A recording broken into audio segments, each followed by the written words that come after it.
Hello बच्चों, आज हम लोग मराठी सुलभ भारती इयत्ता 6वी का लेसन नंबर 11 मिनूचा जल प्रवास इसको स्टडी करेंगे।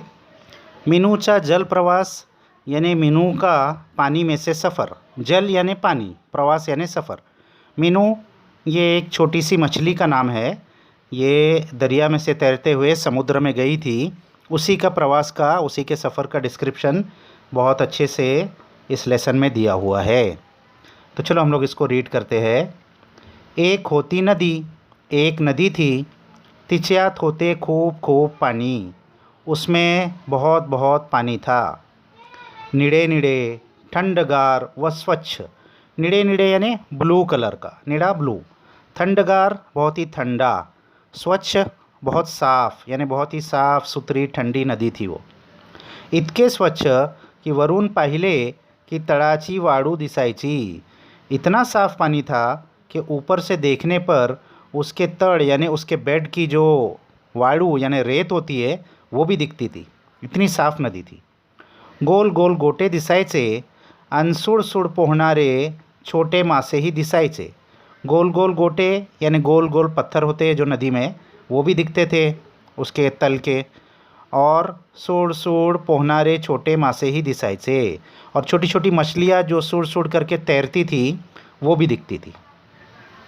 माशांच्या समूहात राहायची मीनू मासोड़ी।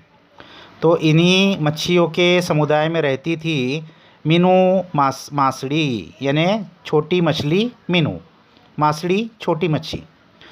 मीनू होती इवलिशी। मीनू बहुत छोटी सी थी। इवलिशी यानी बहुत छोटी सी। अगदी तुमच्या हाताच्या छोट्या बोटा एवढी। तुम्हारे हाथ में जो छोटी उंगली होती है बस उसके जितनी थी। रुपेरी कल्याणची।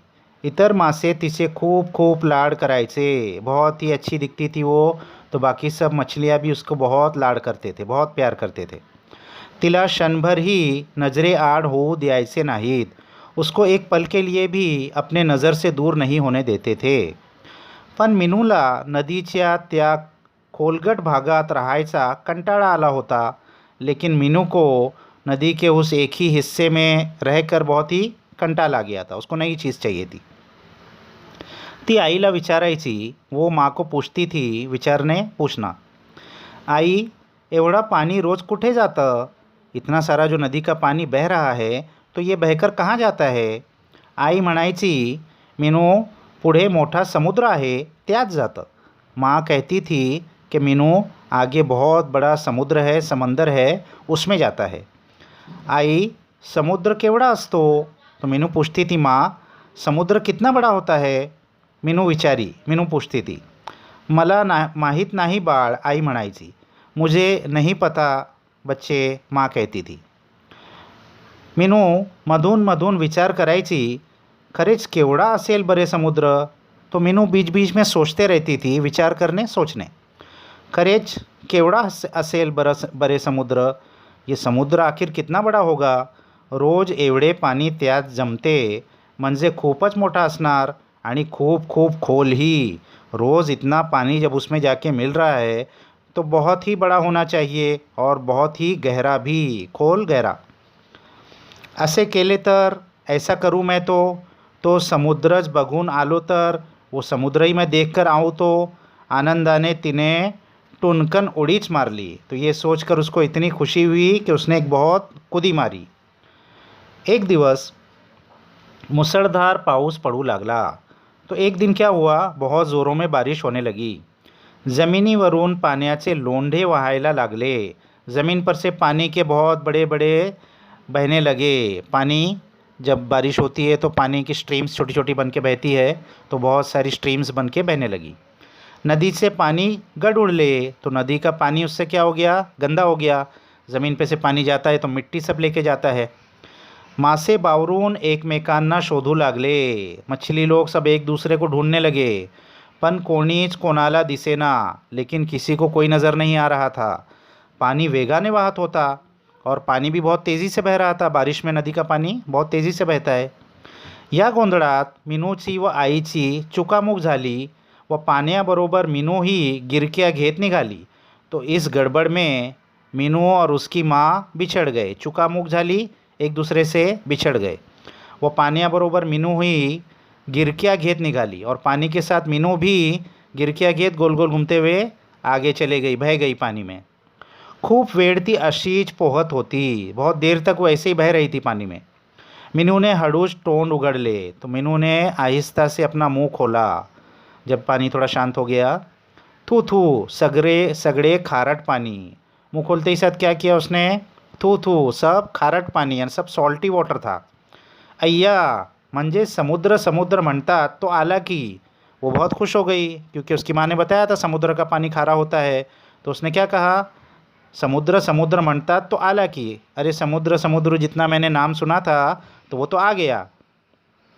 बाप रे, केवढा लांबपर्यंत पसरलेला आहे। अरे बाप रे, कितना दूर तक फैला हुआ है। नज़रसुद्धा पोहोचत नाही इतक्या लांब। नज़र भी मेरी नहीं पहुंच पा रही है, इतना दूर तक फैला हुआ है। चला थोडीशी चक्कर मारून परत जावे झाले। चलो थोडीशी चक्कर मार के फिर घर जाएंगे। मीनू हळूहळू पुढे निघाली। मीनू आहिस्ता आहिस्ता आगे बढ़ी। पाण्यात एका बाजूला लांबपर्यंत खडकांच्या रांगा होत्या।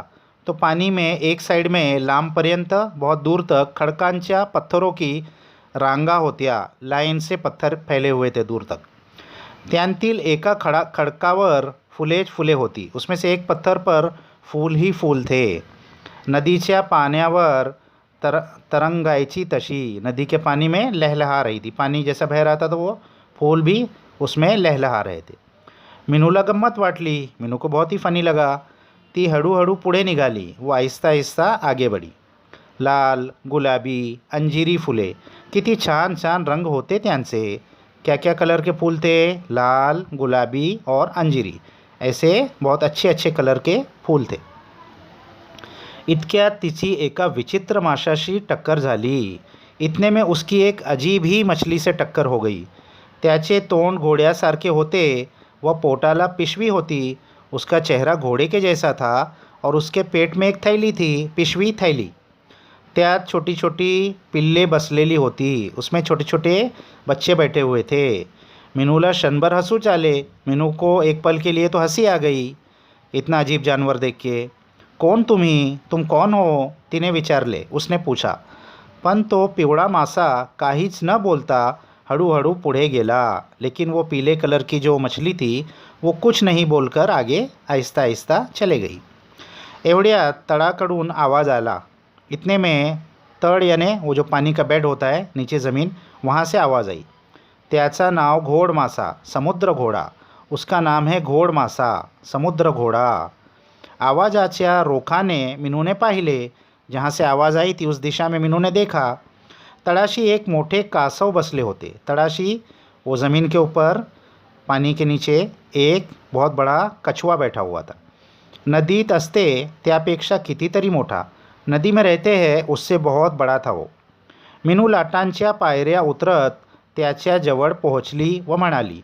मीनू लाट की पायरियाँ उतरते हुए यानी लाटों पर से तैरते हुए नीचे उतरी और उसने उससे पूछा, कासव दादा तुम्ही इकडं कधी आलात?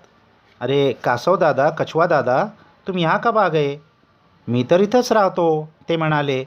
मैं तो यहीं रहता हूँ, उन्होंने कहा। नाहीच मुडी, आमच्या नदीत ही एक छान छान कासव दादा आहेत। नहीं तो हमारी नदी में भी एक बहुत अच्छे अच्छे कासव दादा है। यानी उसको लग रहा था कासव दादा ये नदी में से आए होंगे। ते वेगळे, मी समुद्रात राहतो, वो अलग है, मैं तो समुद्र में रहता हूँ। पण तू इकडं का आलीस? लेकिन तू यहाँ पर क्यों आई? इथं तर पावला पावलांवर संकट उभी आहेत, यहाँ तो हर कदम पर खतरा है। बघितलंस किती चित्र विचित्र मासे फिरतायत इकडून तिकडे, देख रही है ना? कितने अजीब व गरीब मछलियाँ यहाँ से वहाँ घूम रही है। तो 8 हाथ असलेला अष्टभुजा मासा, देखो वो जो है वो 8 हाथ का अष्टभुजा मासा है, यानी ऑक्टोबस जिसके 8 हाथ होते हैं। तो कसा उलटा चालतोय, बघितलंस का? वो कैसा उलटा चल रहा है, देखी तूने? पाण्याच्या चुड़ा भरत हळूहळू मागं सरकतो, पानी को अपने अंदर लेके और आहिस्ता आहिस्ता पीछे खसकता है। आपल्या 8 हाथांनी मासे खेकडे पकडून खातो, अपने 8 हाथ से मछली और खेकडे पकड़ के खाता है। पाण्यात उतरणारी माणसंसुद्धा त्याला घाबरतात बरं का. पानी में जो इंसान लोग भी उतरते हैं वो भी उससे बहुत डरते हैं. पण कासवदादा, इतर तर तळाला नदीसारखेच शंख शिंपले पडलेले आहेत. लेकिन कासवदादा, यहाँ तो ये बेड के ऊपर नदी के जैसे ही शंख शिंपले सब पडे हुए हैं. पण नदीतल्या शंख शिंपल्यात काय असते? इथं या 2 शिंपल्यांच्या पेटीत एक किडा बसलेला असतो बरं का. तो कासवदादा ने कहा, नदी में जो शंख शिंपले होते हैं उसमें कुछ नहीं होता, लेकिन यहाँ जो है शिंपलं, इसके पेट में एक कीड़ा बैठा हुआ होता है. त्याला चालायचं असलं की आपले पाय फटीतून बाहेर काढून तो हळूहळू चालतो. उसको जब चलना होता है तो अपना पैर बाहर निकाल के आहिस्ता आहिस्ता चलता है. हा अगदी माणसाचा गोळा असतो, गोळा. ये एकदम बस मांस का गोला रहता है, यानी एकदम नरम नरम रहता है वो. या शिंपल्यात चुकून एखादा वाळूचा कण गेला की तो याच्या अंगाला टोचायला लागतो. इस शिंप के अंदर, इस सिप्पी के अंदर अगर गलती से एक रेत का दाना चला गया तो वो उसको टोचने लगता है. मग तो आपल्या अंगातून पातळ रस काढून त्यावर गुंडाळतो. तो वो क्या करता है, अपने जिस्म में से एक पतला रस छोड़कर उस दाने के ऊपर लपेट देता है. तरी बोचणं काही संपतच नाही, फिर भी उसको चुभना कम नहीं होता. हा आपला तसंच गुंडाळत राहतो. तो ये ऐसे ही रस निकाल निकाल के उसमें गुंडाळते रहता है, उसमें घुमाते रहता है. मग त्यातून शानदार मोती तयार होतो. तो कुछ दिनों के बाद उसमें शानदार मोती बन जाता है. तो कासव दादा उसको समझा रहे हैं क्या क्या चीज़ें समुद्र में है और ये मोती कैसा बनता है. इथं तळ्यापर्यंत कधी कधी माणसे येतात, शिंपले उचलून घेऊन जातात. तो यहाँ इस समुद्र के तल तक भी कभी कभी इंसान आते हैं, ये सीप उठाकर लेके जाते हैं. इतक्यात त्यांच्यामधून एक प्राणी तिरका तिरका चालत गेला. इतने में से उन लोग के बीच में से एक जानवर टेढ़ा टेढ़ा चलते हुए गया. तो आपल्या बटबटी डोळ्यांनी मीनूकडे पाहत होता. वो अपनी बड़ी बड़ी आंखों से मीनू की तरफ देख रहा था. आता मात्र मीनूची घाबरगुंडी उडाली. अब तो मीनू बहुत ही डर गई. घाबरगुंडी उडाली, बहुत डर गई. पळत जाऊन ती कासवदादाजवळ उभी राहिली. भागते हुए वो कासवदादा के बाजू में जाके खड़ी हो गई. पळत भागना, उभी राहिली, खड़े हो गई. घाबरू नकोस, हा तर खेकडा. कासवदादा ने क्या कहा, डरो मत, घाबरू नकोस, डरो मत. हा तर खेकडा, ये तो खेकडा है. याच्या पाठीवर माझ्यासारखंच कठीण कवच आहे. इसकी पीठ पर मेरे जैसा ही हार्ड एक शेल है.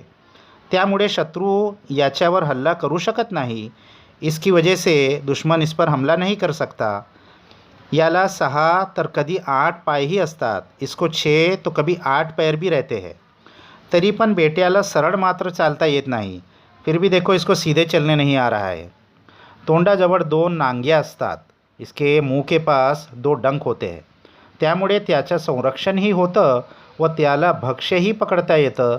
उसकी वजह से उसका संरक्षण, उसका प्रोटेक्शन भी हो जाता है और त्याला भक्ष्यही पकड़ता येतं. भक्ष्य शिकार, उसको शिकार भी पकड़ने आता है. यानी वो जो उसके जो डंक होते हैं उससे अपनी हिफाजत भी करता है और शिकार भी पकड़ता है. आता तू माझ्याबरोबर चल. अपन खूब दूर व खूब खूब खोल जाऊ. अब तू मेरे साथ चल. हम लोग बहुत दूर और बहुत डीप में जाएंगे. खोल, डीप. तिथे खूप अंधार असते. तिथे खूप अंधार असेल कारण इतक्या खोलवर प्रकाश पोहोचत नाही. वहाँ बहुत अंधेरा होगा क्योंकि इतने डीप में लाइट रोशनी नहीं पहुँचती है. तिथं प्रचंड आकाराचे मासे पोहतात. वहाँ बहुत बड़े बड़े साइज़ के मछली तैरते हैं. काही माशांच्या अंगातून उजेड बाहेर पड़तो. कुछ कुछ मछलियों के आंग में से तो रोशनी भी निकलती है क्योंकि वहाँ अंधेरा रहता है, तो उन मछलियों में खुद रोशनी रहती है. चल येतेस गंमत बघायला. चल, चलती है फ़नी चीज़ें देखने के लिए. नको रे बाबा, घाबरून मीनू म्हणाली. नहीं रे बाबा, मीनू डरकर कहा मीनू ने. मला माझ्या आईकडे जायचं आहे. मुझे तो मेरी माँ के पास जाना है. छोटी सी मछली थी, अब उसको माँ की याद आने लगी. कासवदादा हंसून तिच्याबरोबर निघाले. तो कासवदादा हंसकर उसके साथ चल पड़े, उसको छोड़ने के लिए. वाटेत ठिकठिकाणी जाळी सोडलेली होती. रास्ते में अलग अलग जगह पर वो मछुआरे लोग ने मछली पकड़ने की जाली डाली हुई थी, नेट. ती चुकवत त्यांनी मीनूला नदीत आणून सोडले. तो उससे बचा बचा कर उन्होंने मीनू को नदी में लाकर छोड़ दिया. आहा, नदीच्या गोड पाण्याचा स्पर्श मीनूच्या अंगाला झाला। तो नदी का मीठा पानी जब मीनू के आंग पे लगा तो उसको बहुत अच्छा लगा। तिने 2-3 चुड़ा भर लिया, उसने 2-3 कुल्ली की। खारट तोंड स्वच्छ धुतले गेले। खारा जो पानी उसके मुंह में चला गया था वो अच्छे से उसने साफ कर लिया। कासव दादा चला ना माझ्याबरोबर, तिने आग्रह केला। उसने क्या कहा, कासव दादा आप भी चलिए मेरे साथ, उसने कासव दादा से आग्रह किया। नको मीनू, जसा तुला समुद्र आवडत नाही तशीच मला नदी आवडत नाही। नहीं मीनू, जैसा तुमको समुद्र पसंद नहीं है इसी तरह मुझे भी नदी पसंद नहीं है। यानी वो समुद्र का कासव था, वो खारट पानी में रहता था, और ये नदी की मछली थी, ये मीठे पानी में रहती थी। बरं येतो मी, तू मात्र आता घरी जा। हाँ ठीक है मैं आता हूँ, लेकिन तू अभी सीधा घर पर जा। वळून बघत कासव दादा हळूहळू निघाले। तो पीछे मुड़ के देखकर कासव दादा आहिस्ता आहिस्ता चले गए। मीनूला क्षणभर वाईट वाटले। मीनू को कुछ देर के लिए बहुत बुरा लगा कि कासव दादा उनके साथ नहीं आए। कासव दादांनी तिला कितीतरी गमती दाखवल्या होत्या। कासव दादा ने उसको कितनी सारी फ़नी चीज़ें बताई थी समुद्र की। त्या कधी एकदा आईला सांगेन असे तिला झाले होते। तो कब मैं जाकर जल्दी से माँ को ये सब स्टोरी सुनाऊँ, ऐसा उसको हो गया था। तो ये था मीनू का जल प्रवास, कैसे छोटी सी मछली समुद्र तक पहुंच गई और कासव दादा ने उसको क्या क्या चीज़ें समुद्र में दिखाई। तो बहुत ही अच्छा उसका एक्सपीरियंस था। इसकी लेखिका है विनया साठे। तो ये लेसन आप लोग अच्छे से एक बार रीड कर लो बच्चों। इसके क्वेश्चन आंसर्स हम लोग नेक्स्ट वीडियो में देख लेंगे। जब तक के लिए बाय बाय।